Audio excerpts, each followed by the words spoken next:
राधे राधे। आप सभी का कथा कहानी मंत्र चैनल में स्वागत है। कार्तिक मास में कार्तिक स्नान से जुड़ी कहानियाँ सुननी चाहिए। उन्हीं कहानियों में से एक प्रचलित कहानी है लपसी तपसी की। तो चलिए हम आप लोगों को लपसी और तपसी की कहानी सुनाते हैं। एक लपसी था, एक तपसी था। तपसी तो तपस्या करता था और लपसी सवा शेर की लपसी बनाकर उसका भोग लगाकर चिम लेता।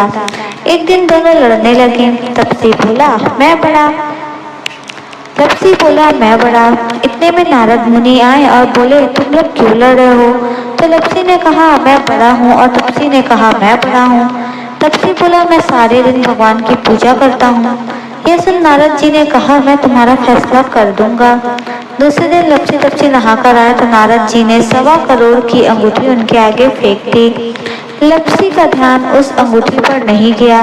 तपसी तपस्या करना बैठा तो उसे अंगूठी दिखी और उसने अपने घुटने के नीचे दबा ली और तपस्या करने लगा। लपसी लापसी बनाकर उसका भगवान को भोग लगाकर जीभने बैठ गया।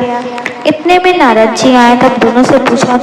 तब दोनों ने पूछा कि कौन बड़ा है?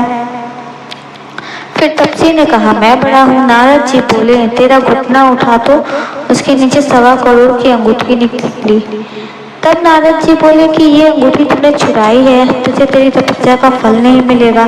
तब तपसी बोला हे नारद मुनि, मेरी तपस्या का दोष कैसे दूर होगा? नारद जी ने कहा रोटी बनाकर बाटिया नहीं बनाया तो फल तुझे होगा।